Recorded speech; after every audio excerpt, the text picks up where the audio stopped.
Hi, I'm Barbara Rimkunis, and this is your Exeter History Minute. I was once going over flag etiquette with my Brownie troop, and we were talking about the parts of the flag and what it stood for. The girls wanted to know, which star is New Hampshire? I don't know, is that a thing? From my civics teacher days, I knew that New Hampshire was the 9th state to ratify the Constitution, so the 9th star must be New Hampshire. That made the Brownies happy. But it turns out our 9th vote was the one that made the U.S. Constitution the law of the land, so it was pretty important. It also almost didn't happen. In 1787, everyone agreed that our post-revolutionary form of government, the Articles of Confederation, was a mess.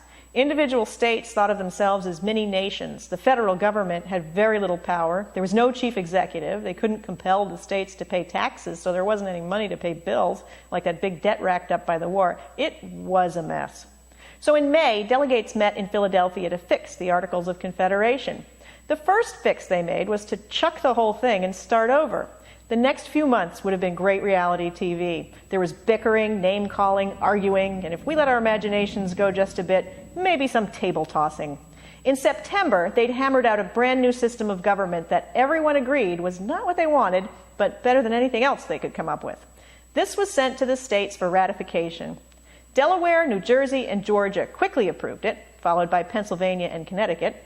New Hampshire called a convention for February, in Exeter, which was still the capital.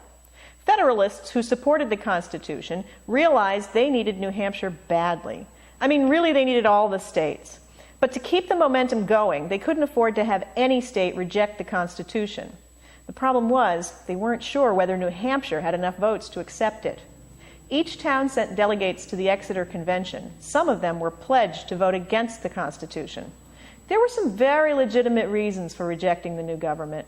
Rural communities were suspicious of a centralized government.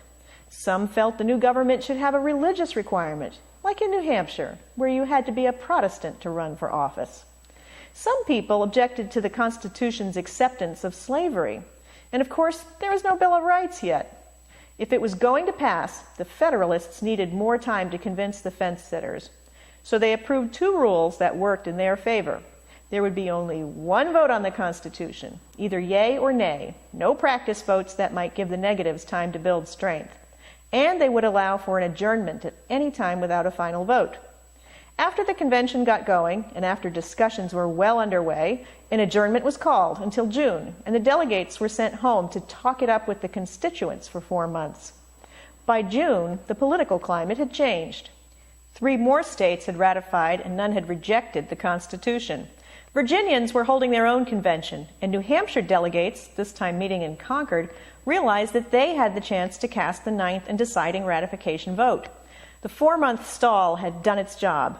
After 4 days of discussion, New Hampshire ratified the Constitution. They beat Virginia by 4 days and made New Hampshire the deciding vote. The Constitution became the law of the land in September. For more information on Exeter and its place in New Hampshire politics, check out our website at www.exeterhistory.org.